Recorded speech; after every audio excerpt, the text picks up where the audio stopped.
Hey guys, welcome to the Liberal Hive Mind, a channel solely focused on exposing the abundant hypocrisy of the left. Well, folks, we have the video, we have the receipts. You know that Democrats, whenever something like this happens, they're going to try to get ahead of it. They're going to try to propagandize their audience. In other words, lie through their freaking teeth to try to turn the story into something that it isn't. But we have the video evidence showing exactly what happened to Nick Sorter on that night that he was arrested. The left, of course, would love to work overtime to defend Portland police or to defend the Antifa terrorists. But after watching the video, there's no defending these people. And again, we get a window to see right into the societal decay that the country is currently facing, that's currently happening in Democrat cities across the country. This video proves beyond any doubt what kind of upside-down dystopia world Portland has become. This right here is what the Democrats are fighting for. This is what they're complicit in. This is what they're actively defending. Let me show you guys exactly what's going on. We got some stuff to get into, so let's roll the tape. All right, folks, so here are the events that led to Nick Sorter being arrested.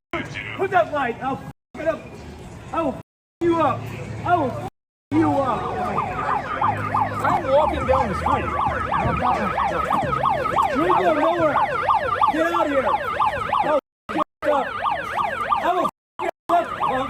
Get out of here. Get out of here now. You're gonna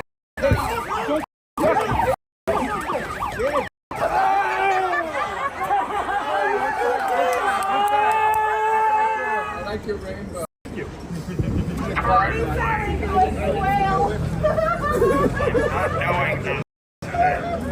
Bend at the knees. Stay nimble. Don't lock your knees or else you'll fall in. You can see it clearly. He was surrounded, harassed, assaulted multiple times, and then pushed off what looks like to be a maybe 2-foot ledge into a ditch by a bunch of black-clad Antifa lunatics roaming around the streets intimidating anybody who doesn't support their agenda. And then after that, who got arrested? Nick did. The journalist, the victim. It's absolutely unacceptable. And then, of course, comes the mainstream media chimes in. Abby Phillips, you know, the usual suspect these days, hits us with flat-out misinformation, attempting to diminish what happened here. Nick Sorter, according to the video footage that is online, it appears that he was being harassed and targeted by these violent agitators, and they were not held accountable at all for threatening him, for seemingly agitating the situation to a degree, and he was. And the Portland police have not come out yet with any kind of information to give us any indication why they made that arrest. Are you, I want to make sure I'm not confusing incidents, but you're suggesting that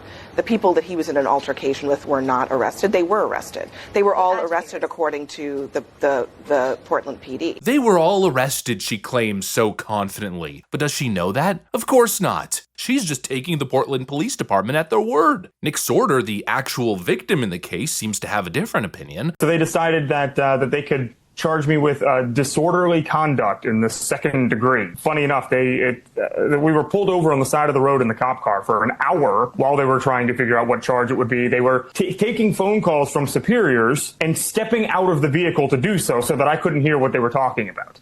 Shady as hell. And they get back in the car and then say, okay, yep, you're being charged with disorderly conduct in the second degree. And I'm like, okay, what exactly does that mean? Like, what disorderly? You got to give me more of a description here. What was the event that led to me being charged with disorderly conduct? And they're like, well, it could have to do with 3 things. It could be blocking the road, blocking the sidewalk, or getting in a fight. I said, okay, well, which one is it? And they're like, well, we don't actually know the answer to that question. And funny enough, ironically, Antifa is routinely doing all 3 of those things. That's exactly what they all do. On an hourly basis. So Nick, even once I got to the jail, I was still thinking, okay, well, maybe they're going to be making a bunch of arrests, you know, because there are videos that are circulating from yesterday of people literally beating each other to a pulp in the middle of the road out there. So I was like, okay, well, you know, maybe this place is going to fill up. Because it was mostly empty, of course, because they don't typically arrest people in Portland. So I was like one of very few people that were even in the jail. It was very quiet. Nobody else showed up. I mean, 2 other people showed up the whole night, and I didn't recognize either of them. So the Portland Police Department said that 3 people were arrested that night involved in this assault on an independent journalist, and it seems like he saw the 2 people arrested, and they weren't even the people who assaulted him. And he raises a great point. He was assaulted for disorderly conduct, which they couldn't even define or pin on him, which is why they had to release him. Yet you got leftist Antifa freaks on the streets attacking people nightly, blocking traffic nightly, engaging in disorderly conduct on a constant basis, and they're never arrested. It's unreal how dystopian and backwards this is. But of course, none of it is surprising. It's the double standard. This is how the system works. These cities let Antifa torch buildings for months, and they defend it as peaceful protest and activism. We all remember, right? The 2020 Summer of Love. It's always the same pattern here. If you're on the left, you could burn the city down, you could assault people, you could throw Molotov cocktails at federal officers, you could riot, you could smash up buildings, loot the stores, why not? You can engage in terrorism, intimidate the public with impunity. But if you're on the right, or if you're an independent journalist, you get arrested and treated like a criminal for being the victim of a crime. And actually, speaking of that, remember the guy yesterday who got assaulted by another Antifa freak in Portland? The guy wearing the Charlie Kirk shirt? Well, guess what? Portland police did the left's bidding there too and ended up arresting that guy as well. Now, he was since released, but it just goes to show how wildly backwards it all is. You got Trump supporters and independent journalists getting assaulted in Portland, and the local police there are arresting them. They can't get charges to stick, obviously, but they'll still throw them in the slammer. Meanwhile, Antifa gets free reign. It's frankly disgusting, and the media gaslighting is equally as disgusting. These leftists in the mainstream media have the nerve to either spread disinformation like Abby Phillips did, or continue with this peaceful line, this peaceful lie. Well, no, the predicate is that Portland has been occupied by Antifa for quite some time.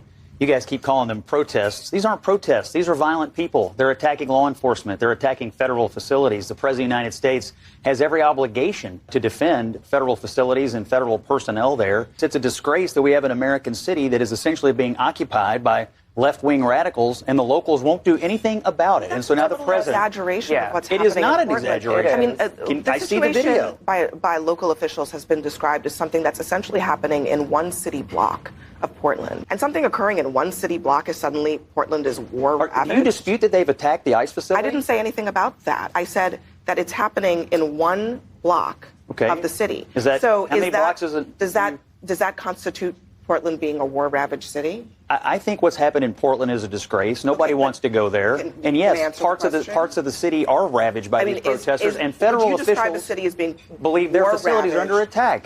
Even when there are violent protests, which, by the way, nothing new about violent protests, as you know. So it's not new, so we should let it go. When violent protests happen, law enforcement has a responsibility to handle it, but would you describe an entire city as war-ravaged when there are protests, even if they're violent, that's happening outside of a single building? Oh, it's constitutionally protected protests and free speech. F off. I mean, seriously, F off. As if we don't remember you morons saying the same thing during 2020, when BLM and Antifa were burning cities to the ground, when people were being beaten in the streets, businesses destroyed, when people were literally being killed. It went on for months and they called it mostly peaceful the entire time. They claimed that we were spreading misinformation and propaganda for simply reporting on the massive violence that was happening on the streets. Everything which was documented, by the way, video evidence of that chaos. They told us not to believe our lying eyes. It's moral corruption. And there's only one way to fix it. There's only one way to change it. The only way this changes is if people stop tolerating it. The Democrat Party has enabled this from top to bottom. The mayors, the governors, prosecutors, their media lapdogs. They refuse to condemn their own radicals. They refuse to condemn violence. They refuse to protect journalists. They refuse to enforce the law. And the only way to fix this, the solution, is actually quite simple. Electoral oblivion. Vote them out.